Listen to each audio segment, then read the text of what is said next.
Thank you so much for joining the third session of our Going Global webinar series. I am Charlotte Ashton, I'm the Head of External Engagement with THET, the Tropical Health and Education Trust, and joining me today is Fleur Kitzel, who's the Improving Global Health Programme Lead at Health Education England, and together our two organisations run this Going Global series.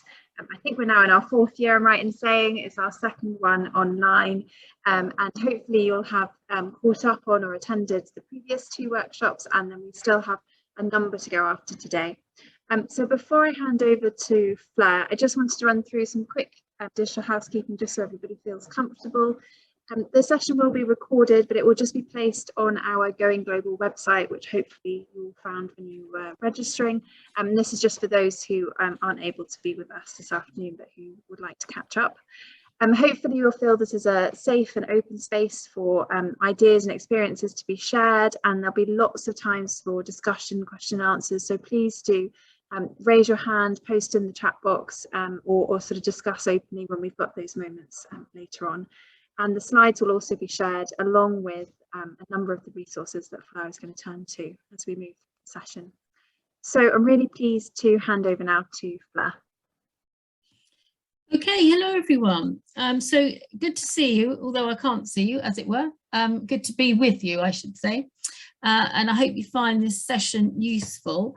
What I want to focus on this afternoon is just about, as the session is titled, thinking about when you're involved in a global learning experience, how you might recognise and also record your learning.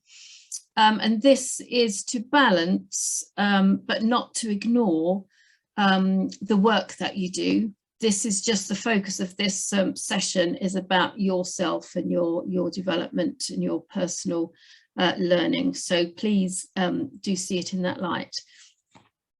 Before we go any further, I just want to see whether you're able to access some documents. So before we go into this first slide, in the resources box for this session, there is a list of documents, because later on in the session, I'm going to divide us up into little groups to have conversations.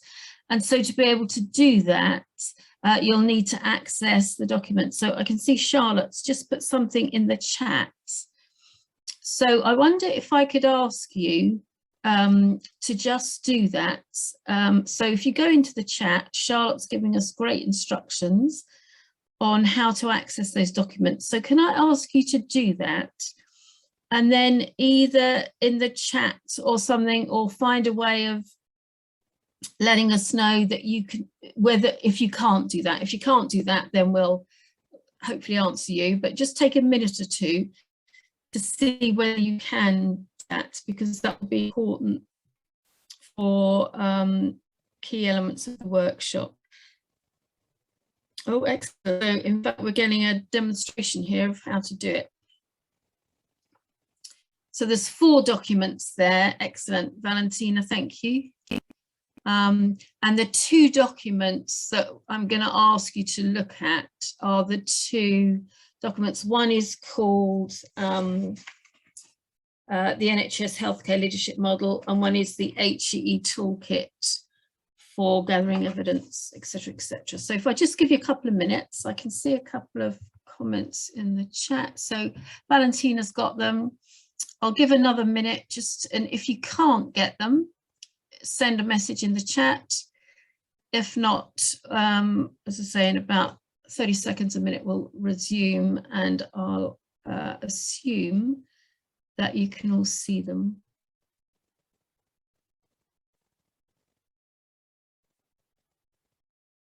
Yeah, that looks hopeful. Okay, so let's hope that's fine, and if not, we'll do keep us posted, particularly when we get on to the first exercise.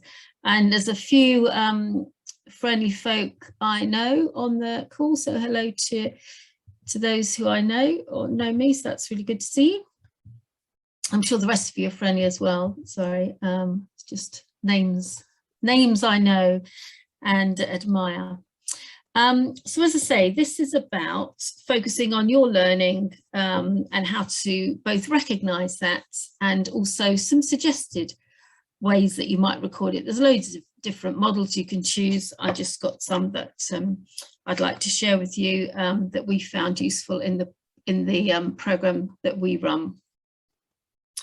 So before I start, there's just a slide up here with a lovely quote from Dame Sally Davis, written in 2016, and so you might say that's a while ago, and it is, and Sally Davis has moved on, which is true, she has.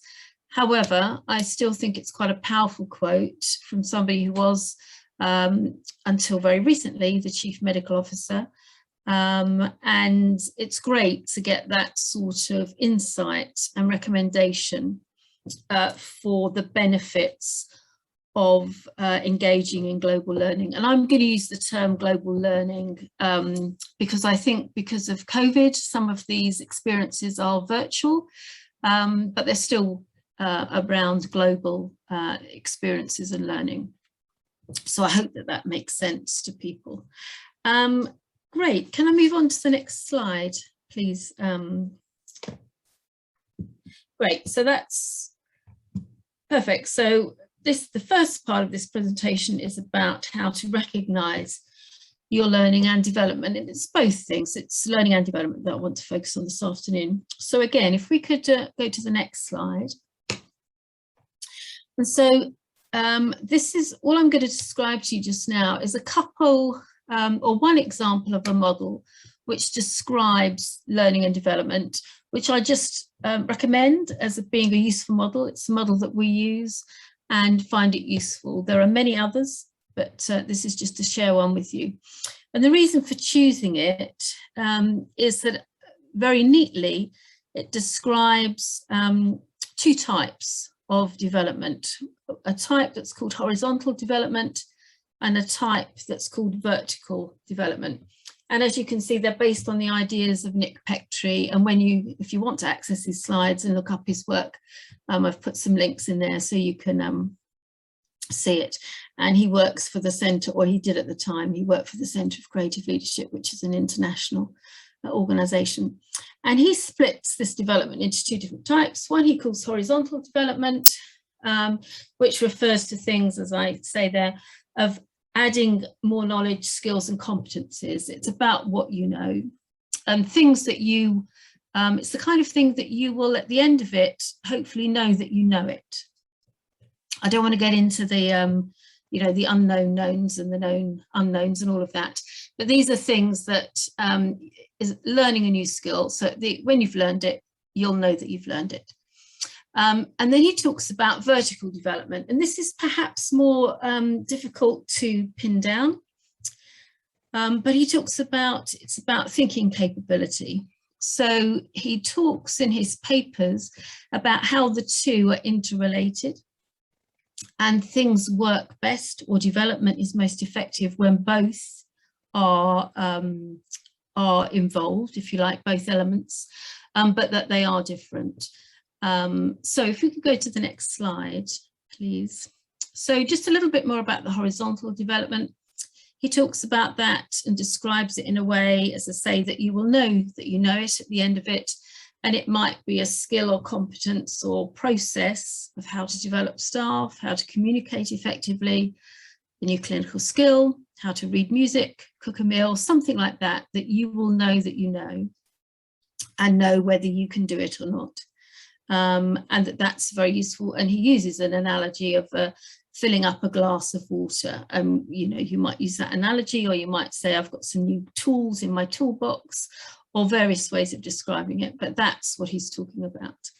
And then the second type of development is, as I say, if we can go on to the next slide, is the vertical development. So the thinking capability, which makes the first type of development, the horizontal development, even more effective, because the ability to think and know when and how to use the skills you've learned and how to adapt depending on circumstance and context are very important. And he describes that to gain this vertical development requires three key perspectives. And obviously I'm applying this to global opportunities, but it could be applied to many, many different settings. It's not only intended to be used in a global sort of setting, it's just that we've applied it that way.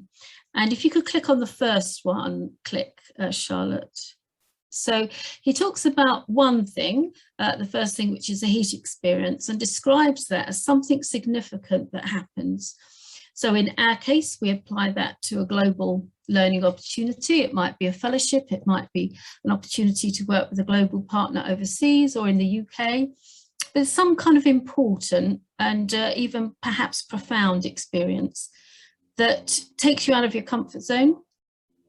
And for that to be a positive and effective development experience, it requires you to open your mind and to think, and to just your whole vision, your whole kind of vista is opened up. So it gives you that new perspective.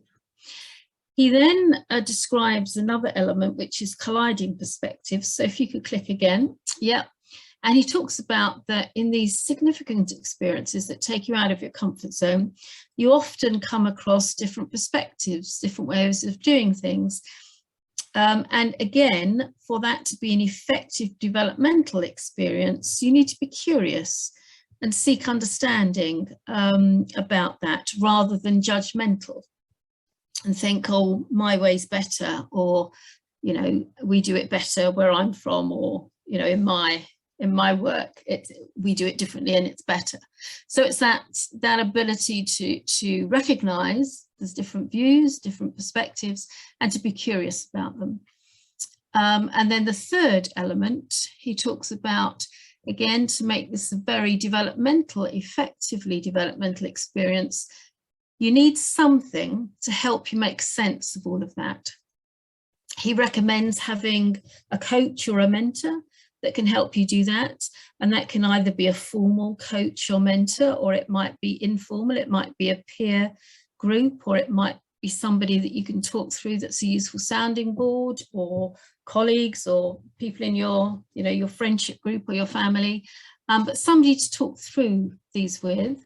And he does suggest that if you have got somebody who can help you through those experiences to make sense of them, somebody with some kind of coaching skills is really helpful, but you don't need to, that's not essential, but it just makes it more effective. And that ability to use that in a truly reflective way, not just a descriptive reflective way, but a deeply reflective and thoughtful way, can help you make sense of those experiences and therefore add to your development. And I hope you can see how that can apply very effectively to a global learning opportunity, but it could also apply to starting a new school, or starting a new job, or sadly losing a job, or any big life event could give you those perspectives. So could we move on to the next slide, please? So if we bear in mind those two models, the sort of horizontal learning and the vertical, horizontal development and the vertical development. So now I want to look at ways where you might record that. And I've got a couple of examples to share with you. If we could move on to the next slide. These two examples of toolkits, or ways of recording your learning, and they're in the chat box in the thing that Charlotte shared with you. The one on the left in this slide is the HEI Toolkit for the collection of evidence of knowledge and skills gained through participation in an international health project. So I'm afraid it's rather a long title, but at least it describes what it is. And we'll look at that, an element of that in a minute. And then the one on the right is the NHS healthcare leadership model. And please don't get caught up in the idea of leadership in terms of what that means, because everybody tends to have a personal view of what leadership means. But what we mean, and what the model means by leadership, is a personal, not a positional. We're not just talking about people who are in charge. It equally applies to people who are in charge, but anyone. So we all have a personal leadership style, whether we formally manage anyone or anything outside of ourselves, we certainly manage ourselves. So please view it in that light. So if I could turn, get you to turn to the next slide, please. This is page 7 from the HEE Toolkit. And I put it up here on the slide, just so to illustrate the sort of thing. And this is gives you an idea of the kind of question it asks you that you might then consider recording. So for example, the first question on the left is, give an example of how you adapted your communication style in order to overcome a communication barrier. Have you made any changes to how you convey messages to take into account language differences? And you can see in the way that that is written, how that's relevant to a global, particularly an overseas experience, but it could equally be relevant in the UK as you work with or have colleagues who have different language skills. So it isn't just, it doesn't just have to relate to an overseas experience. And then the one below it, give an example of how you communicated a difficult message to an individual while being sensitive to the message. So what I'd like you to do, if you can access that document, go to page 7. And I tell you what, if you can move the slide on as well, Charlotte, what I've written down is 2 examples here. So the first one is one that I read out, and the second one is also on that page, but is not the second one that I read out. What I'm going to have us do now is Charlotte is going to be able to divide you into pairs. So if we were doing this for real, we'd have small groups or we'd, separate out in the room that we were in, have you have a conversation in a pair and have that conversation. So one of you ask the other person that question. So I want you to have a minute or 2 to think about how you would answer it. And it could be either one, but I'd like you to do that both ways so that one of you is the questioner and the other one, the second person, gives an answer, and then you swap roles. So I wonder if you can let me know whether you can, once we separate you into rooms, you won't be able to see this slide, which is why you need to be able to access the document. So I hope that will work. So if you can give this some thought, you may have a pen and paper. If you can't access the document, you could quickly jot this down while we're doing that. And in a minute, we will have Charlotte divide you into random pairs and give you 5 minutes as a pair to have that conversation each way. And then we'll bring you back to the main room and ask you to share either through the chat or with some comments about, how you found answering the question. That's what I'm keen to know. Was it easy to answer? What kind of things did you come up with? So I'd like that plenary session when we report back. And before we divide, please can I just remind us all that any conversations we have through this workshop, confidential, so that I think gives both people a responsibility, the speaker to be mindful of what you say, and also the listener to be mindful of what you hear. So the idea is that there is no sharing after the workshop. So if we could divide into pairs now, Charlotte, that would be great. Yeah, those breakout rooms should now be open. I think some people have gone into them already. So if you could move into those now, and I'll do my best to move around accordingly. That would be great. And then if we can say 5 minutes to get people back. Perfect.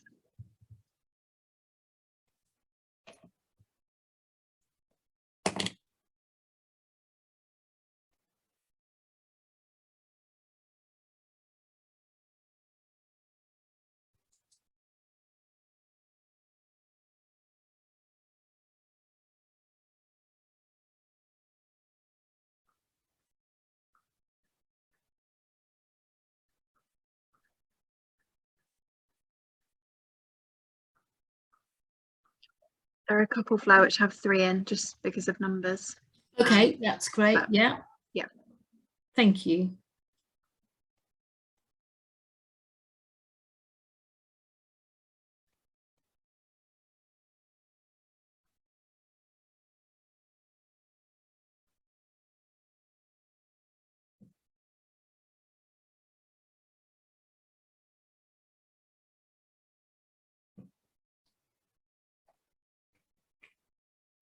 And after the 5 minutes, can we go back? Can we take the slides down so we can see each other? Yeah, will do. Absolutely. Yeah, great. Thank you. A couple of people have messaged to say that they're slightly multitasking, so they're listening but aren't able to join rooms, which is why there are still several with us. Okay.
I'll let them know there's about a minute left, Flo.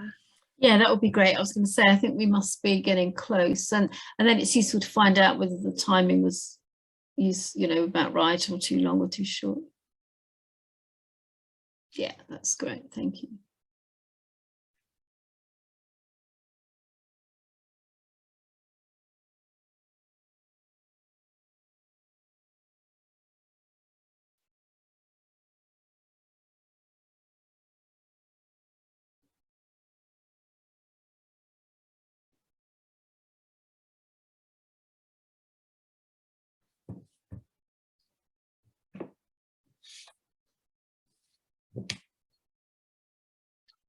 People were a bit more clumped together than originally just because people were dropping in and out, so I was moving people around so they didn't end up in a room on their own. Yeah, it's tricky, isn't it? And yeah, I could see the numbers changing a bit. And as soon as I mentioned small group work, then I'm down. Yeah. As is so often the case. Oh, good to see Kerry. Good to see you, Kerry. Hi. Lovely. I think that's everyone back with us. Claire, just about, yeah. Brilliant. So glad people are back. Hope you can still hear me. Just wonder how you found that as an exercise. So just keen, either that we're a small enough group that I think you can just either put your hand up or physically or electronically and just give back some comment, or you can type something in the chat if you prefer.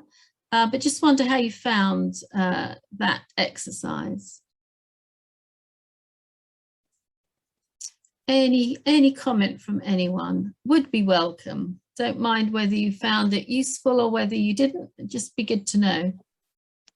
Oh, Caroline. Hi, Hello. hi, Claire.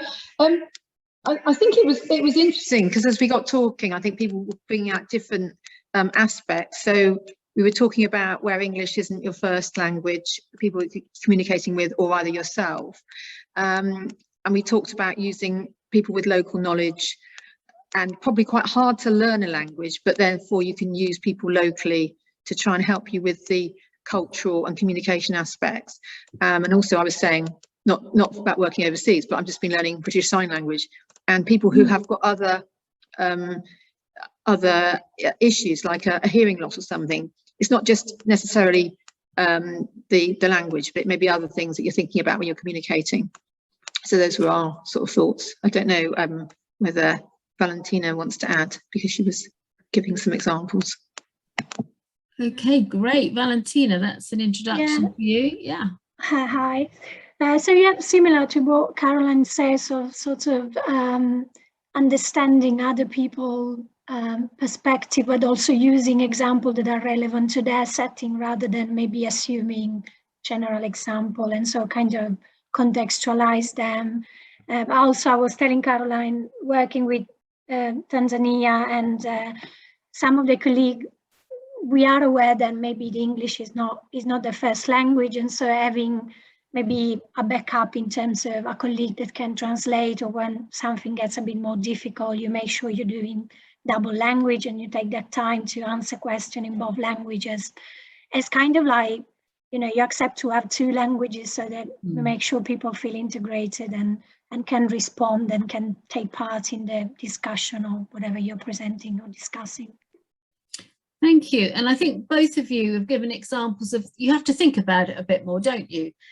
Just because I guess you recognise that there are different things to think about rather than just automatic communication.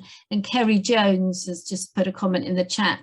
Thank you, Kerry, about sort of the kind of playback or echoing technique, just to check that what you think you've heard is what the person wanted you to hear. And so I think the purpose of doing that is that it is something we can think about and do. It might take longer, as you've both described, or both Valentina and Caroline described in the beginning, but it is something you can think about and do, but you recognise it might take longer, but you can recognise you've done it and you can write about it. So in terms of recognising your learning, that's something you can recognise and you can write about it, and so record it in some way. And so that's quite a useful thing. And if you read through that document, that evaluation toolkit, it asks you many, many questions about many different aspects. And so if you use it as a recording tool, it will be at the end of an experience, it will be a nice comprehensive record of different experiences you've had, showing with some evidence through the examples, you know, giving evidence of things that you've done and learned and used. And so the purpose of that is so that you can see hopefully what a useful tool that might be in terms of using it in a global learning context, as well as any other context, but it's obviously intended for a global learning context. So any other comments? Was the timing about right? Can I just check back, because there's another exercise I wanted to do a little bit later. Was the timing long enough to have a conversation with both people, having the chance? Okay, shaking of heads. Was it too long, too short? Well, we ended up, I think, with 4 people on our call in the end. So I don't think they all got a chance to put their bit in. If you were part of a 2, was anyone here part of a 2?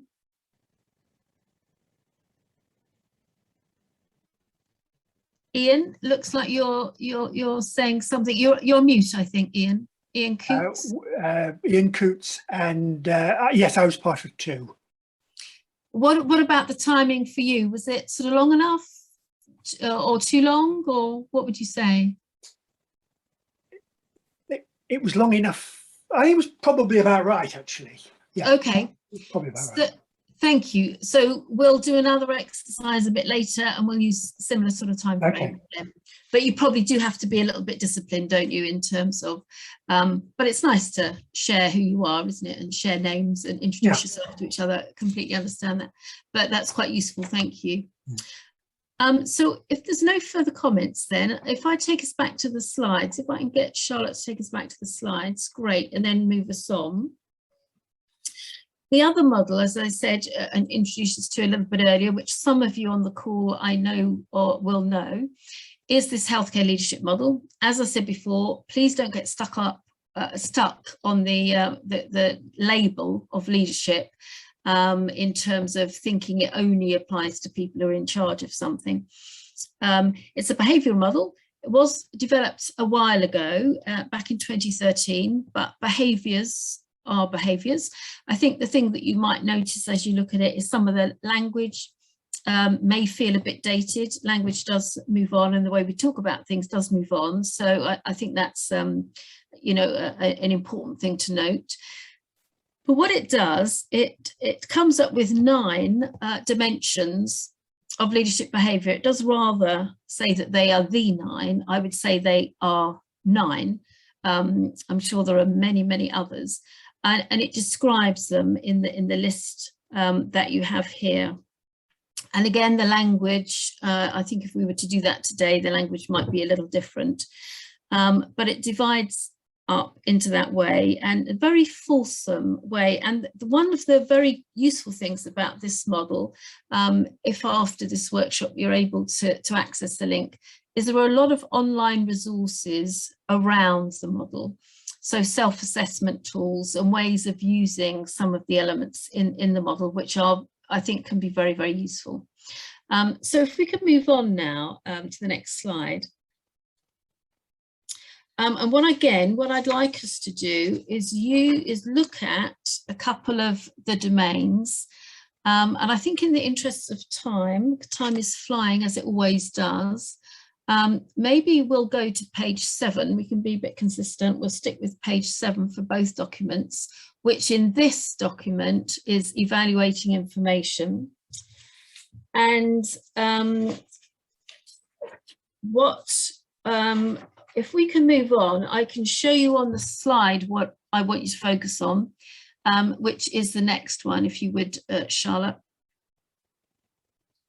So evaluating information is the dimension that it's talking about. What it does, as it does for each of the 9 dimensions, it tells you what it is, tells you why it's important, tells you what it isn't. And then it divides up into these 4 sort of levels, which is and aspects of it. So gathering data, scanning widely, thinking creatively, and developing new concepts. And one of the tools it asks you to think about is, you know, it asks you various questions, and then you often, this is used as a self-assessment tool. You answer the question, and, you know, basically it's a yes or no, and then you're asked yourself to give yourself an example, which would be your evidence as to why you answered yes or no. And again, we use it in a program that we run, which is a multi-professional program. So it includes people from all clinical professions as well as managers to do global placements. Prior to COVID, they were overseas. Currently, due to COVID, much of that work is being done in the UK.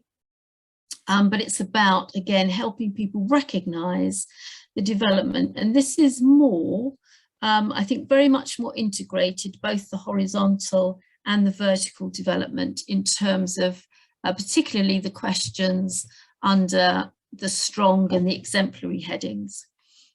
So what I'd like you to do is either look at this page and jot down a few things, or ideally, if you can, access the document, go to page 7, so you can have this page in front of you when you're in your pairs. And again, we'll give you a 5-minute window so that you can hopefully have a conversation both ways about one of these elements, and just think about how would you answer those questions. So one of you be the question asker, one of you be the question answerer, and just in your current work. So don't think about this necessarily in a global context. Just think, although it can apply to that, but just think about it in your work, your current or very recent work, and think about how you'd answer that. And again, think about how you would record that as another evidence of your learning. So can I just check that are people comfortable with what the ask is? Great. And we'll put you into twos again. Hopefully Charlotte will be able to do that, and we'll have 5 minutes and try and keep an eye on the time. So a bit of introductions and then a couple of minutes each way to have that conversation. Perfect. Okay, I think everybody has whizzed off. Is that right? Yes, so everybody's in groups of 2 this time. Oh, that's great if we can do it. I think there's 2 people that still seem to be on the screen. Yes, so is that Ryan and Claudia? Oh, yeah, he's not able to to join a group. Okay, yeah. Understood. Yeah.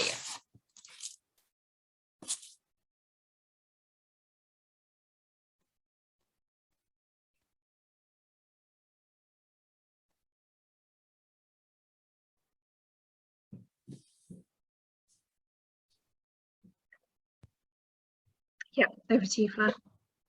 Okay, thank you. So welcome back, everyone. And again, I think this time you were in groups of 2. We managed, she says grandly, Charlotte managed to do that this time. Again, just some feedback from you. How did you find those conversations? Did you find them useful when you were the person answering the questions, as it were? Again, if you'd like to make comments, Kerry, thank you. Hi. There were 3 actually, 3 of us. A third joined. Sukra is a nurse and midwife in Somalia, and Sanjeeva is a project manager in maternal health in Sri Lanka. So Sukra and I had some difficulty hearing each other. So I asked in the chat, and she said, since 2019, they've been collecting some data, but we didn't get very much further than that. But Sanjeeva was explaining that as a project manager, it's really what he does. He collects a lot of data and they use it to inform improvements in care. That's about as far as we got. Okay, and was the questioning useful? Was thinking about how to answer the question, was it a useful exercise to help you think about what you do? I guess that's of interest in terms of how valuable you think this tool might be in helping you to both recognise and record either, before you go, some kind of element of if you think about a global learning experience, that, and then thinking about doing that afterwards. Do you think that that would be a useful exercise to go through? Do you think it taps into the kind of things that you would find useful to see if you've learned or recognise you've learned? I wonder if I can go to anyone else. I don't know whether, forgive me, I can see names on my screen, but not many pictures. So Kerry, Caroline and Ian have all given a view. I wonder if I could ask anyone else who hasn't yet spoken. Valentina has spoken. I wonder if I could ask Tatiana. I don't know whether you can hear me, whether you're able to speak. Yes, I can hear you. Great. Yeah, we have it like very a nice chat with Valentina. Yes, and it's really important to learn and gather all information, because I'm quite new for all these partnerships. I didn't work yet in our partnership, but I plan to do so, and I want to do so. And it's important for me, yes, I learn as much as I can and gather all information, and also, yes, asking myself how I could help, how I could work with this, what I need to do, how I could improve. So it's just very interesting, and as many questions you asking yourself and asking about something, it's very valuable for your knowledge and your plans and your strategy in the future in your work.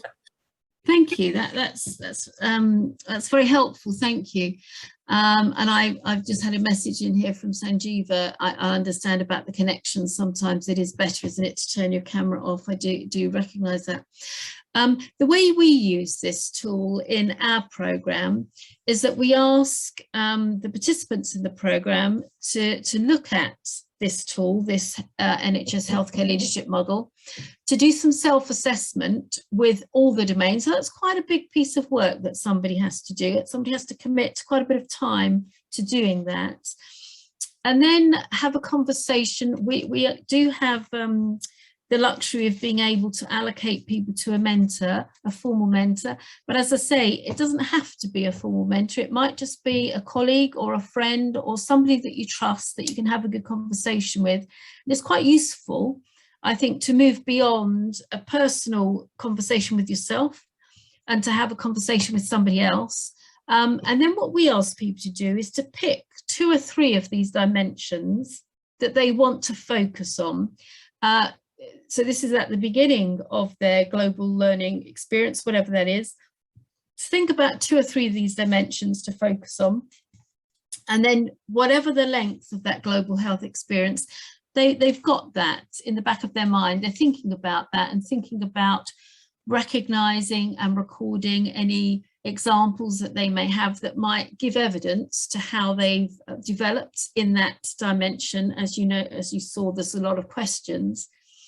And then at the end of the period, the global learning opportunity, however long that is, they have another formal, if you like, conversation with a mentor, the same person they had before, and run through those elements that they chose to focus on. So not the full document, but the elements they chose. And again, that could be, doesn't have to be a formal mentor, it could be the same trusted friend or colleague that you can have that conversation with.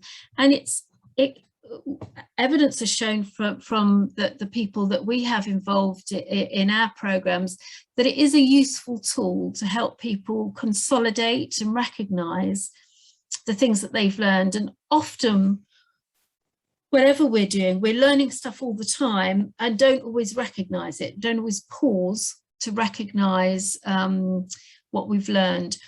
This tool does, as the way I've described it, sort of rely quite a bit on written. But again, people, you don't have to do it in writing, you might record it. We know a lot of people, including myself, I prefer to talk than write. So again, you could do it either way. You don't always have to write things down. You could record a statement, but it's just some way that you may then use, if we're talking about this for a global experience, you may then use to show your development to yourself or to a line manager or some other situation in your work environment that can be useful to you. So I hope that's useful. I'm running out of time, so I'm just going to quickly go back to the slides and look at 2 more things, if I may. If I can get Charlotte to put the slides back up.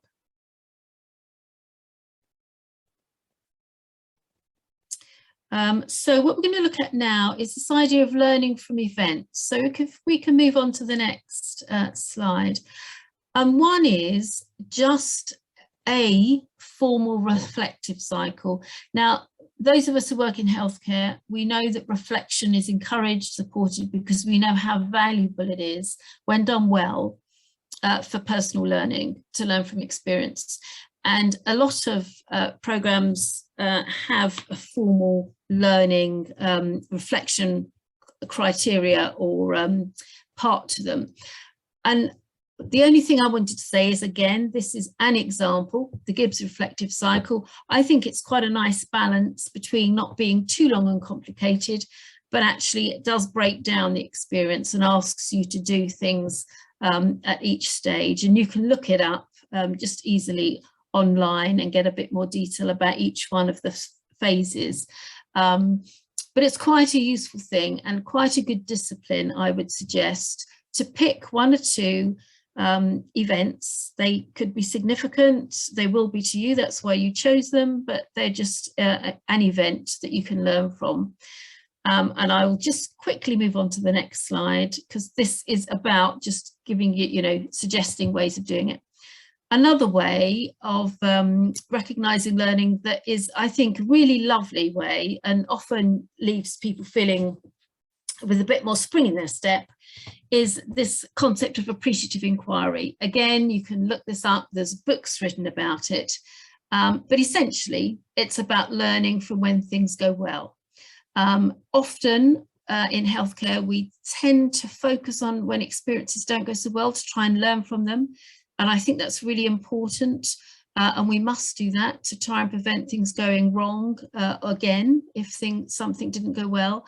But we can also learn from when things do go well. And that just feels like a really positive way to learn. And there's as much learning in a positive experience as there is in a negative one. And it's just a plea really to focus on, pause and learn from an experience that went well. And this is just a very simple exercise. We don't have time to run through it today, but you've got access to these resources. And again, if you can find a friend, a colleague, a family member to run through that with, it's just nice, and particularly nice if you're having a few difficult days. Doesn't matter whether you're doing global learning or anything else. These are quite nice to do and to remember on a day that just feels hard. It's one of those, it's a bit like the being grateful, just to focus on reminding ourselves that lots of things go really well, and what can we learn from those, and intentionally, it's about being intentional, taking that learning intentionally and applying it to future circumstances in the same way we often do when things don't go so well. We intentionally try not to do something or to do something differently. When something goes well, it's really good to intentionally learn from that and to use that in future experiences. So that's the end of the slides. I wonder if I can bring us all back together in the room. And I know we've got just a couple of minutes at the end. And again, any comments, any questions from anyone, or anyone who's got any other experiences or tools of your own that you want to share with the group, because this is just a session to think about how to recognise and record learning. Anyone got any other tools that you use that you value and find helpful? Or any questions? And again, as I can't see anyone, if you put anything in the chat, that would be good. And if not, and again, forgive me if I'm not pausing long enough, I think that I can't see anything. So just like to thank you once again for attending today, for participating. I know the small group work sometimes isn't everybody's favourite thing, but it's quite a useful thing to put things into practice, I hope in a safe environment, and just have the opportunity to have a conversation with somebody who's got the same interests as you is often really nice. So I hope that's useful to you. And I hope you all move forwards with whatever it is you're doing or plan to do, and have effective, useful developmental times. So thank you. Thank you, Fleur. And as you can see, there are some lovely comments coming through. So thank you for such an interesting session, as always.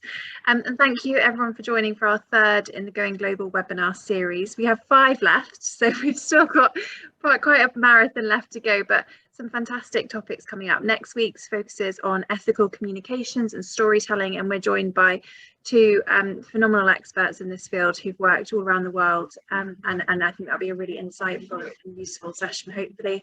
And then sessions after that include virtual volunteering, so how can we be involved in this new online virtual era, as well as looking at power dynamics and unconscious bias, which of course is always really crucial to keep understanding and keep learning about. So thank you so much everyone for joining again. All of these resources will be available on the website, and I hope to see all of you at future webinars over the next few weeks. So thank you, take care and have a lovely afternoon. Thank you, Fleur. Thank you, bye.